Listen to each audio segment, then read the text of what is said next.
Well, welcome back, everyone, to Two Pastors and a Mic. My name is Cory. And I'm Channock. And we're glad that you're joining us, wherever you're joining us, wherever you're listening or watching. If you're watching on YouTube or GAN, welcome. Yep. Thank you for all the love, the support, the sharing, the conversations, the reviews. If you haven't left a review, we haven't gotten a review in a while, so here's your sign. Go leave a review. Do it. I did see someone post a comment to one of the Facebook posts you put out on letting us know if people are relating, especially to what we talked about last week in imposter syndrome. And someone did put on there that they too were in the Superman category. Oh, so you related with the other fellow Superman? Yep, it's good. Any question of the week before we jump into chapters 6 and 7 today? And a big shout out to all of our, what is it, Gen Zers Gen Z. and the next generation after that. Gen we Alpha. have to make this joke. 6, 7. 7. The worst joke, or the worst, So stupid. it doesn't even make sense. I don't even get Let's it. move on. Yeah, okay, right back. Do you have anything that you want to say about opening football?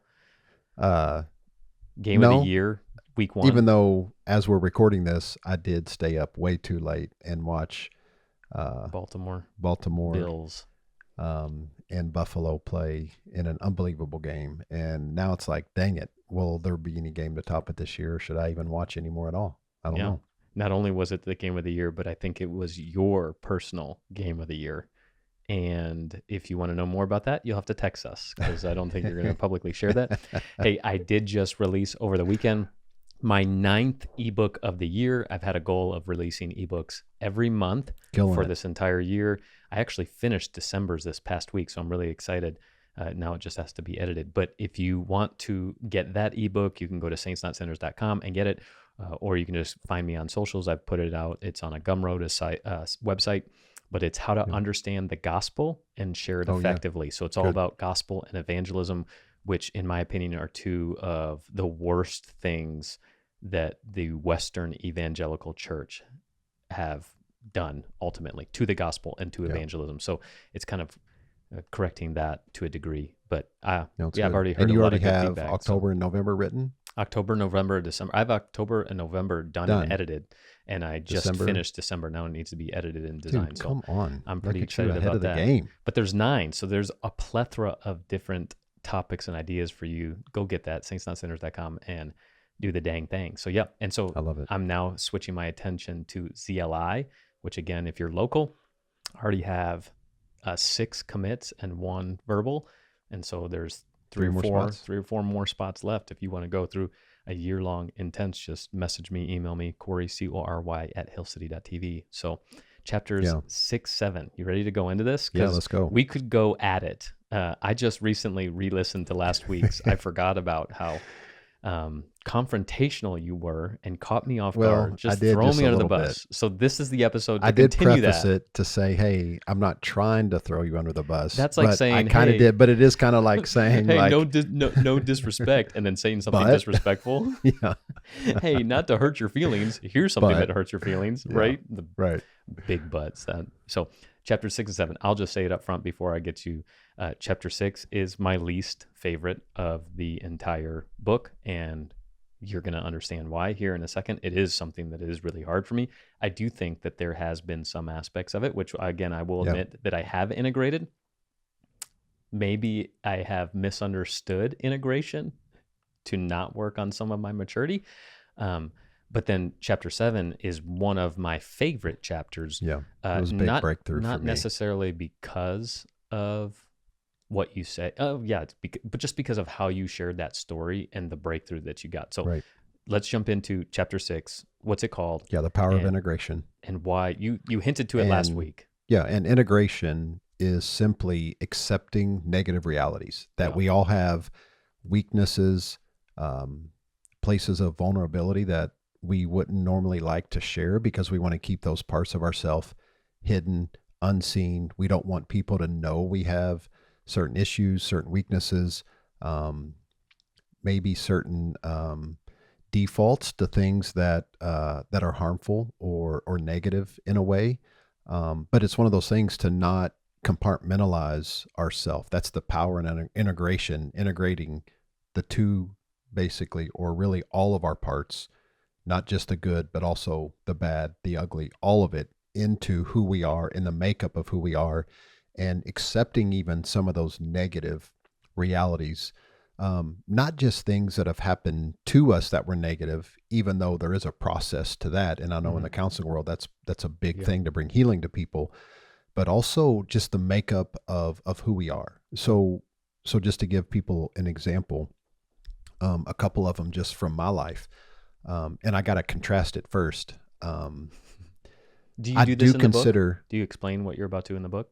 no, not fully. Okay. Yeah. No, So because this I is good actually stuff. talk about it in the book, but just on a broad level. Yeah.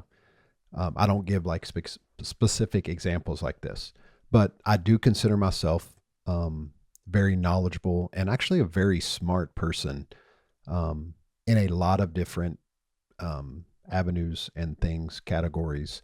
I consider myself to be very knowledgeable theologically. I was born and raised in the church my entire life.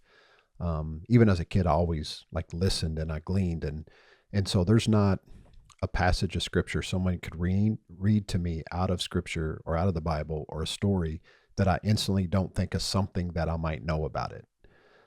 My problem though is the negative part of me, the negative reality that I got to deal with is I don't always have the ability to articulate effectively all of the things that I know.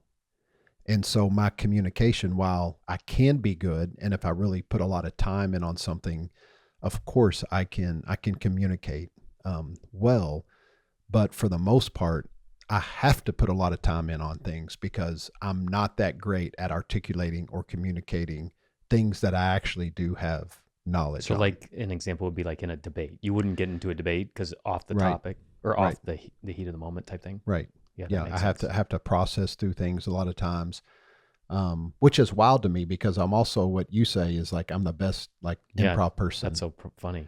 Um, But do you think like you think but about like impactful conversations? things that people can take away something significant or that will help them. A lot of times, I don't think I always have the ability to take what I know and put it in language and say it in a way or communicate it effectively where people get something out of it. Yeah. I mean, to be fair, some of these topics you've spent years dissecting and to articulate it in for somebody to understand in less than 5 minutes and then Yeah. walk away isn't necessarily a fair criticism, but I get it. So would you say that when you have these conversations, you are constantly replaying it and you think of a better answer later? Yeah. And you're like, I wish I would have said, 100%. yeah. Yeah, Melanie will a lot of times catch me even talking to myself in the car, and she either says, "Are you preaching to yourself over there?" And it's either that or it's like, "No, I'm giving somebody a response that I didn't think of in the moment, but I'm just saying it out loud now to myself." So outside of theology, is there something that you struggle with that? Yeah, I think, and maybe this is all of us, but of course, with me, I find myself. One of the negative realities is, I'm just going to throw it out there, being probably a little too selfish. And I know a lot of times that I put my own needs in front of, let's say, my kids or my wife. And I do that on a regular basis. And that's not something that I'm super proud of. And I know that's a negative part of my life. And a So reality. would you like accept that or work on that? You see, Both? So I struggle I with accept that part of myself Yeah. that I am and can be a selfish person. Mm-hmm. That doesn't mean I don't work on it. Yeah. So that's where I might be confused because you've challenged me a lot around integration because you're always like, no, integration is accepting negative realities. It Yeah. doesn't mean that because your one criticism of me is that I can always get better. Would you say that's fair at something, whatever it is I'm doing, or I can learn Yeah. more, or Yeah, that's my life. That's so why I isn't live my that life, not which I don't like. Isn't that not integrating then? Would I not be integrating by constantly thinking, oh, I can work on that? Or you're saying you still need to accept it You while still you have to work on it? Yeah, both. You Yeah. still have to accept it. And, even for me too, okay, I can go and I can say, there's a part of me that has a propensity to just be lazy and procrastinate. And something, of course, I want to try to work on that, but I've also accepted the fact that there are some things that it goes back to, and I think we've talked about it years ago on the podcast, but those like 5 levels of delegation, or we made it 4. You have to do things with perfection, which we don't want. We don't want failure. So then there's like do it good or Excellent or good enough. excellent or good enough. We don't want perfect or failure. And I think a lot of times my negative reality is Everything can be excellent. everything can be, well, here lately, everything could be just good enough. And I Oh, don't know you've if that's good. switched. So you've accepted. So here's the thing, because everything used to be excellent. Everything Yeah. is excellent, which by Yeah. the byproduct is then nothing is, because if everything's excellent, then nothing. Right. So you're I've integrated. actually put that into You've- place. Hold on. So you integrated by accepting into that some practice. things could be good enough. So now you've got a good measure, but you're saying now you swung on the pendulum so that everything is now good A enough lot again. of things are in the good enough category. Yeah. So then maybe just I can focus on a couple things being excellent. Yeah. But maybe that's And a maybe good that's the way thing. it should be. But so I actually put that in place because of integration. Yeah. I have a really hard I time think there's with some integration. there's also some negative realities to like my perception of the way I look. That this is just the way I look, and some things I can change, but there are some things I can't work on to improve. They are what they You are. mean like body image? Body image Yeah, stuff. I got that too. Yeah, I have So, one thing that I'm like, dang it. But then I just have to accept that. Yeah. So Yeah. that's accepting a negative reality. Yeah. I've accepted it, but don't, because I still am trying to fix that. See, the listener might be listening to this and thinking, you have to go through the course, right? Or at least read the book. You give a lot more information on integration On what and it is, how yeah. to. I really struggle with this because, I think I've done a lot better since you've challenged me with this. But like you threw me under the bus last week, you could throw me under the bus again this week. I do have a hard time accepting negative realities because the toxic belief that I carry, it's also the Superman, or not the Superman, it's the imposter syndrome that I struggle with, being the Achiever, is that what you are? no. Well, yeah, I am the achiever. What's the expert? Oh, the expert. The expert is like, oh, if I don't know something, I want to know it. But I have to catch myself because it's like, why do I want to know things that aren't going to benefit my life just to know them, right? That wouldn't be helpful. Like, I can't have that much brain width up here to, why even care about that? You know, like birds are real. Are they not or not? You know, and they can go on that rabbit trail. I don't know why I just threw that up. Whoa, that was a weird one. But integration for me, like around criticism, there's an aspect of it, you and my wife being the two loudest voices in my life. I'm uber critical in church ministry and then uber critical in life at home. And both of you have challenged me on being less critical, which I have grown tremendously in there. But there's still a part of me, like just because I'm not speaking the criticism doesn't mean I'm not thinking the criticism. Yeah. I've done a lot better in controlling what I'm saying and not voicing my criticism, but I still really struggle with it. And then it's part of like, is integration just accepting the fact that I am critical? Like, I don't like that about me. You know what I mean? Yeah. And I think I brought up something you just, this past week in conversation where the leader in me, when I approach something, I always think, okay, it can be better. What can I do to improve what I'm looking at? Mm-hmm. And so there is this like critical lens that I think leaders have as they approach it. And part of that is good. But then I think when it's hypercritical about everything, there has to be a judgment about everything. What I found was I'm not able to enjoy the things I'm critical of. Yeah. Like I can't just walk in and just enjoy how things are in the moment. Let things be what they are, the way they are right now. Yeah. And actually take enjoyment of being there or whatever I'm doing or whatever I'm a part of. For example, just let it be content. Yeah. For us as church ministers, it's really hard to go into a church service and really worship God, even if we're communicating or not, is because we notice all the things that didn't go right instead of praising the 100 things that did go right. Yeah. And you've challenged me over a decade in that. And now I feel like I'm in a really good place of if things go wrong. Like, who cares? Like, it is what it is. I think there's a part of me also, though, that has made an excuse, because for those of you who know me know that I'm pretty inappropriate. And so integrating would be accepting this idea that I'm just inappropriate and it is what it is. Yeah. But that could also be an excuse to just then not mature. Yeah, it could be. Great. Yeah, you can tell people, hey, I'm integrating. Leave me alone. I'm integrating. I can be wildly I'm inappropriate. Accepting the inappropriate part of it. Good game, right, Peter? He knows. Yep. I've integrated my culture into the Netherlands culture. But so integrations, it is one of those really Yeah. frustrating things for me. For me, it was the most freeing thing that I did through group therapy, through the time that I spent in the Townsend Leadership Program, because I always tried to portray perfection, and I had to be the best at everything. I had to set the example. I had to live my life in such a way where people couldn't look at me and criticize what I've done, what I've built, what I've led.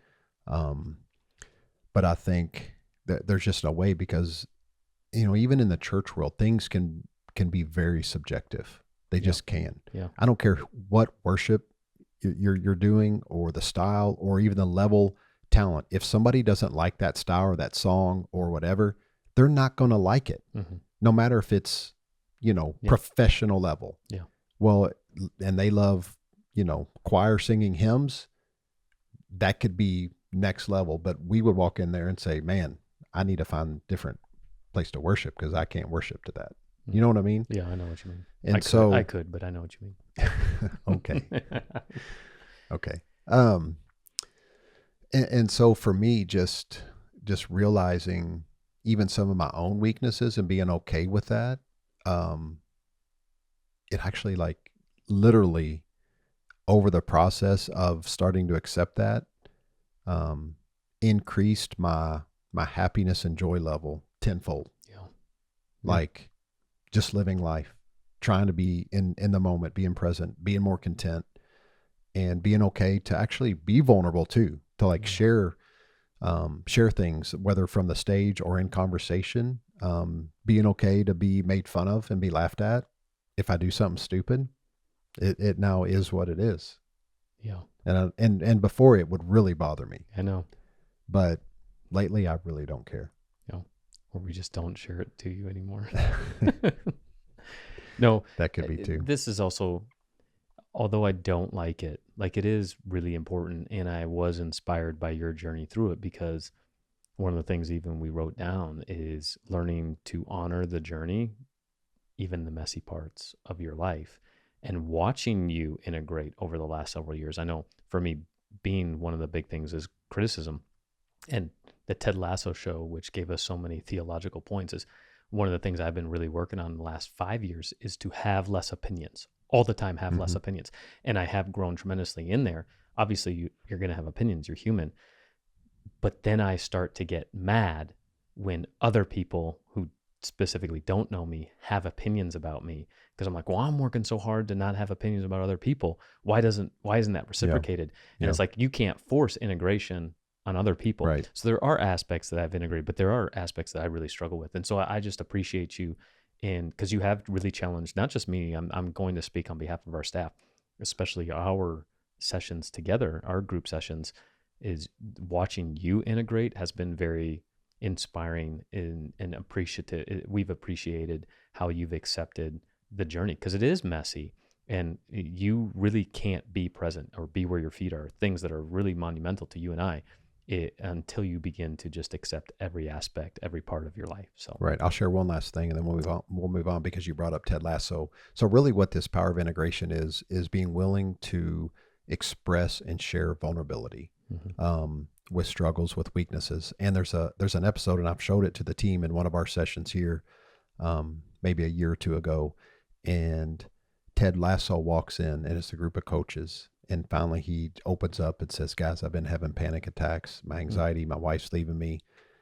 So he just starts getting super, not only emotional, but vulnerable. Like, "I'm having panic attacks, and here's what's happened. I've been seeing a therapist." And he just shares his heart with the team. And then the guys kind of look at him, and one by one they go around, "Well, I did, mess up that contract so that player wouldn't come on purpose. Oh, I did, whatever, take LSD in my tea that night." And then one of the other guys, "Yeah, I missed payroll on some other," like so instead of like freaking people out and making people like raise their judgments toward them or something, what happened in this scene was that every single person felt safe enough, because one person was vulnerable, for them to share their vulnerabilities. And it just kind of like, in my mind, it formed this like bond between them that hadn't happened yet in the show. And I think that's what happens in our life. Totally. It doesn't scare people away. You actually, for the people that want great connection and relationship and friendships, when was the last time you were vulnerable with somebody? Mm-hmm. Because if you haven't been vulnerable with anyone, you're telling me that you don't want great relationships, because that's the key and foundation, is being able to share your weaknesses and your struggles with people. And then they open up to you, and that forms these incredible bonds. So, yeah. Speaking of vulnerability, which I think this is why we put this chapter. Do you remember what it was originally called, chapter 7? I can't remember because we changed it. Oh, we're moving on to chapter 7 now? Right? Are you done with chapter 6, integration? Yeah, I didn't know the segue there. I didn't know you transitioned on. Well, because integration transitioned into you telling an incredible story in chapter 7, where you were forced almost to integrate your role as a pastor. Yeah. And we're not going to tell the story, because the chapter title is called You've Worn These Shoes Well, which is a story of how you got that revelation. Incredible story. I related to it a lot, and seeing you make that decision, because I lived with you, not lived literally, but walked with you through that. I remember the day after it happened in your session, you came into my office to tell me what happened. And you just, like, this weight, this burden, like literally lifted off of you. It felt like, well, metaphorically, literally lifted off of you. But what was the original chapter title? I don't know what it was originally. Can't remember what it was. So You've Worn These Shoes Well was integrating certain aspects. What do you want to talk about with chapter 7? If you can't tell the story, because I don't want you to tell the story, because people need to read the book. Well, if I can't share the story, I'm trying to think about what direction to go into with it. It was one of those things where, for me, there was just, again, such a weight, feeling like I had to live up to this standard of perfection, being in ministry, being the lead pastor, the one that everyone looks to for answers, for advice, for leadership, like all the things. And at the end of this chapter, what I found was I had this choice to make. Like, what else was I going to be a part of?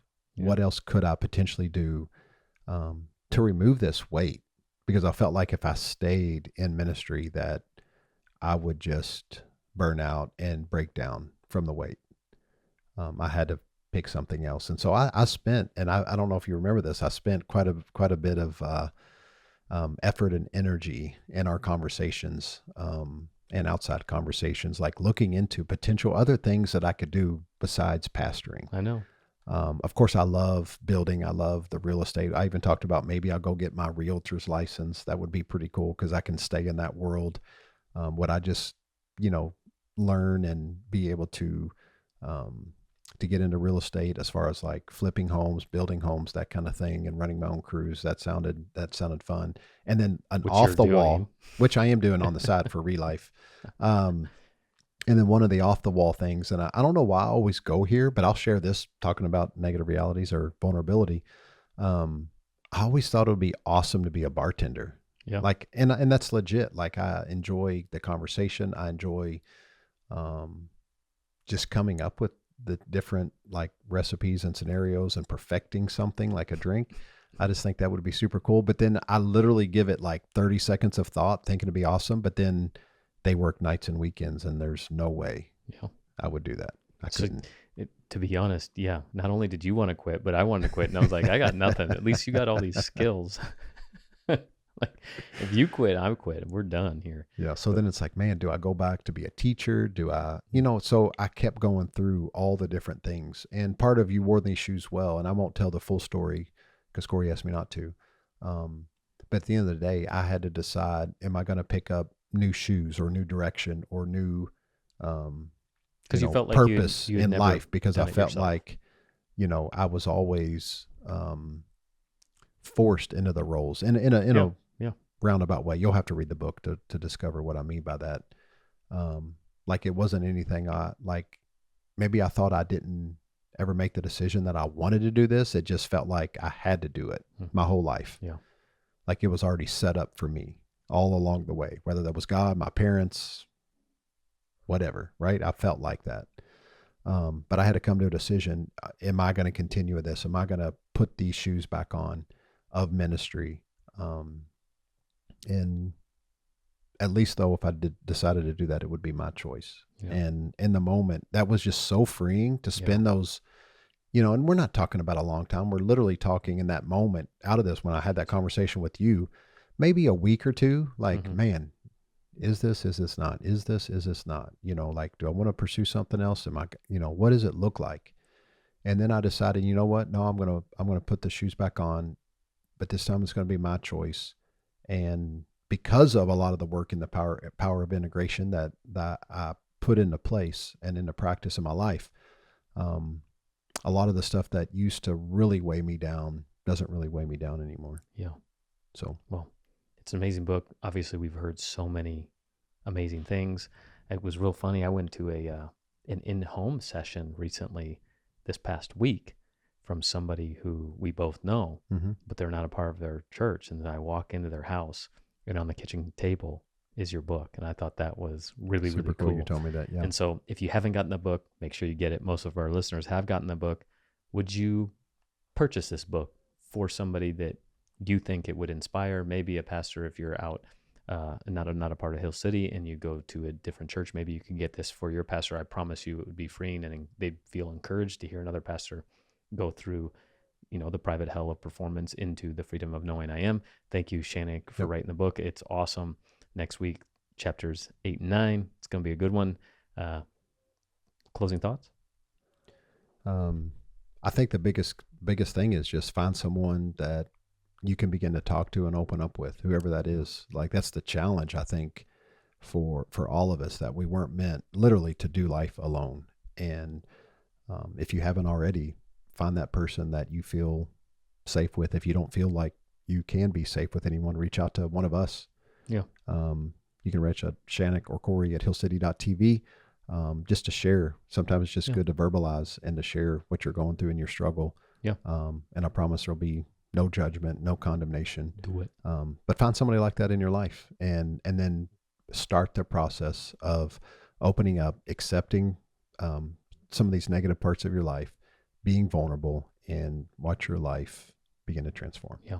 And if you're local, I know this episode comes out on Wednesday, but this Sunday, the 14th of September, we have an open house at the HQ building in downtown New Albany. Yep. Make sure you come to that. It's from 2 to 4. The address is on the internet. 1022 Silver Street. Boom. He knows the address because he's way more involved. But make sure you show up to that. It's awesome space. A lot of sweet ministries happening that's not affiliated with Hill City. That's what I love the most about it. So appreciate all your work on that. Appreciate with your book. We got tons of resources for you all over the place. Do it. Hey, just know always you're loved, and there's nothing you can do about it.